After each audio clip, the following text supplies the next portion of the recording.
bordelais. Mais l'exploit a été réalisé par les U19 de Philippe Lucas en Coupe Gambardella. Et sur ce plateau, deux acteurs majeurs de cette qualification donc pour les demi-finales de cette compétition, la Coupe Gambardella. Théo Pelnard, bonjour Théo. Bonjour. Et Enzo Crivelli, bonjour Enzo.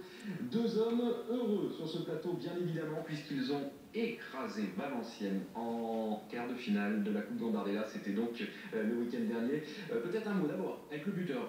6-0, 3 buts pour vous, Enzo. C'est ça, 6-0, gros score. On va revoir les buts.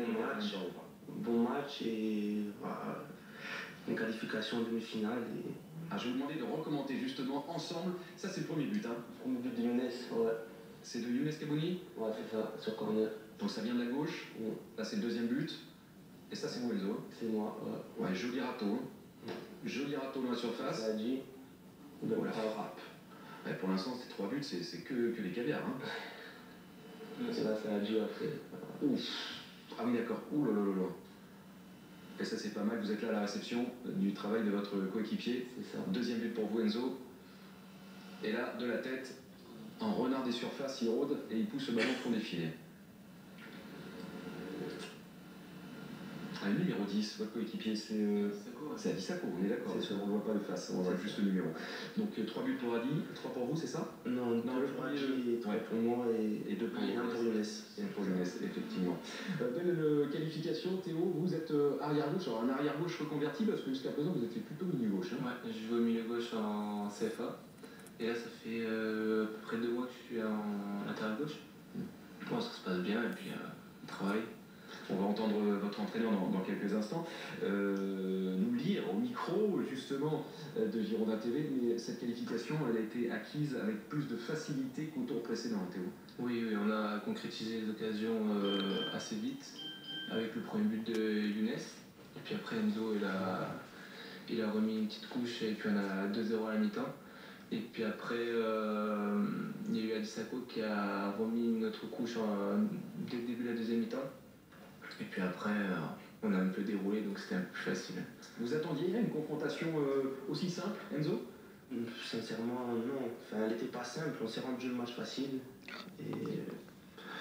Parce que s'ils mettent leur première occasion dès le début du match, je pense que c'est pas le même match. Après, on a su mettre les occasions au fond. Ça nous a réussi. Et... Voilà. Enzo, que les abonnés de Girondin TV vous découvrent. Vous avez quel âge? Vous avez été formé à Bordeaux depuis le départ? Vous êtes arrivé dernièrement ou récemment? Donc j'ai 18 ans, je suis arrivé cette année au club.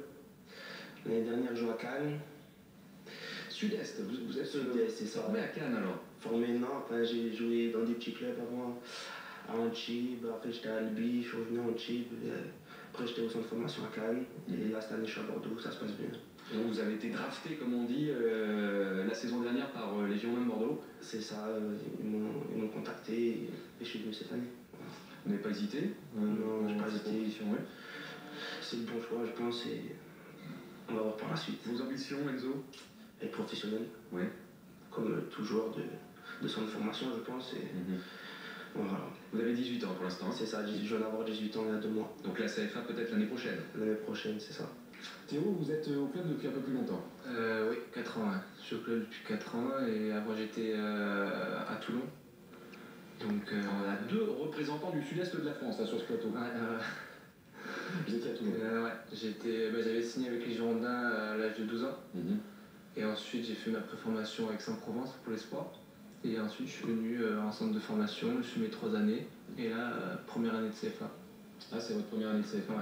Même si depuis quelques matchs, vous restez avec Philippe Lucas. Oui, voilà, pour préparer, déjà pour avoir du temps de jeu et puis également pour préparer la Gambardella.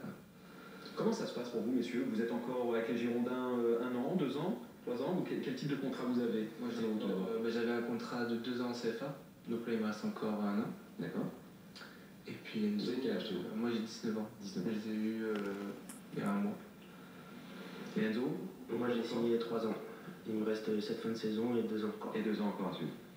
Voilà, pour essayer de traduire au plus haut niveau les qualités que vous semblez avoir, puisque cette belle victoire en atteste, 6-0, le prochain adversaire. Donc, pour vous, ça sera le Paris Football Club. Alors, on va préciser que ça ne va pas se jouer ni à Bordeaux, ni à Paris, mais sur terrain neutre à Gap. Et c'est une tradition, hein? Oui, généralement. pour les demi-finales. C'est ça. C'est plus simple de jouer sur un terrain comme ça, sans supporters ni de l'un ni de l'autre. Surtout pour supporters de l'adversaire, bien sûr. Oui. Comme ça, aucune équipe est avantagée, on va dire. Les deux équipes sont sur le même pied d'égalité. Et voilà. À quel type de confrontation vous attendez face à Paris? Rappelez-nous la date de ce match. Le 12 mai. Le 12 mai. Bon, à mon avis, ça va être une confrontation compliquée, comme toutes les confrontations. Hein. Après, il va peut-être y avoir plus d'engagement que peut-être Valenciennes. Ça va être plus du style de Monaco ou Lyon. Et ça va aller vite. Et je pense que ça va être un match compliqué, mais on verra bien. C'est du 50-50. Oui, C'est 50-50. Ouais. Cette compétition, on rêve du Stade de France, on rêve de la finale un petit peu. On commence tranquillement à ressentir des choses. Ouais, on y pense dans le coin de la tête, mais déjà, il faut passer ce match le 12 mai. Il faudra tout faire pour qu'on passe. Tout faire et après on verra par la suite. Et puis vous le savez qu'en plus au Stade de France, vous pourriez éventuellement disputer cette finale en levée de rideau de la finale de la Coupe de France à laquelle on espère tous les pros vont participer. S'ils s'imposent face à 3, ça sera la semaine prochaine. Théo Pelnard, Enzo Crivelli, merci beaucoup d'être venu sur le plateau. On vous souhaite une très très longue route en Coupe Gambardella. Elle n'est pas si longue que ça d'ailleurs. Hein. Il n'y a plus qu'un match de la finale et 2 victoires pour soulever ce trophée qui reste un beau trophée dans le palmarès d'un joueur. Hein. Vous me confirmez? C'est ça. Oui. Il n'y en a pas qui l'ont remporté. Je pense à une gendarme Bordeaux qui l'ont remporté dernièrement, je crois pas. La dernière fois que le club a remporté cette compétition, on va s'en saisir.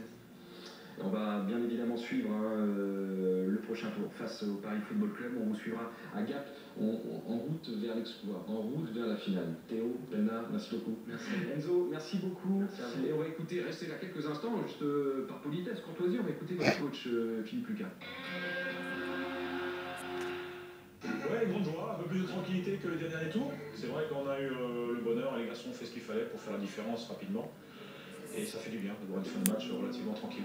Un score très large, mais on sentait que l'équipe avait envie de marquer encore. Ouais, c'est un groupe étonnant et il y a une osmose qui s'est faite au fur et à mesure de la compétition. On sent qu'ils prennent beaucoup de plaisir à faire les choses ensemble. À la limite, ils n'avaient pas envie que ça s'arrête, continuer, ils ont pris leurs pieds sur le terrain, ça fonctionne bien, voilà, même si on pouvait encore faire mieux. Mais bon, l'essentiel est fait, c'est d'abord se qualifier. Et je crois qu'aujourd'hui, il y a eu la manière, il y a eu les buts, il y a eu du monde, c'est beau. Les gens sont contents. Quand on voit un match de jeunes, on peut pas rêver mieux. C'est dommage qu'il n'y ait pas les demi ici, quoi. Parce que ça aurait été idéal. Ouais, et la finale aussi. Mais la finale Stade de France, ça fait pas mal aussi. Non, c'est bien, ouais. Est-ce que la finale, justement, elle est dans les... Bon, j'ai discuté un petit peu avec les joueurs, ils essaient de ne pas plus penser. Certains disent, ouais, ça serait quand même un réel absolu. Comment toi, tu vois ça? Ah, bah c'est obligatoire qu'ils commencent à y penser. Quand on est si près du but, pour eux, disputer un match au Stade de France, c'est quelque chose d'extraordinaire. Hein. Mais bon, il y aura un match à jouer avant. Et il faudra d'abord penser à celui-là avant d'espérer aller plus loin. Mais bon, on va d'abord savourer aujourd'hui. Parce que je ne sais pas s'ils s'en rendent compte, mais ils font un sacré beau parcours. Un sacré beau parcours qui va se passer maintenant par une demi-finale. Il y a eu 6 buts marqués. Est-ce que pour l'adversaire futur, ça peut compter? Se dire, oula, Bordeaux a marqué beaucoup de buts contre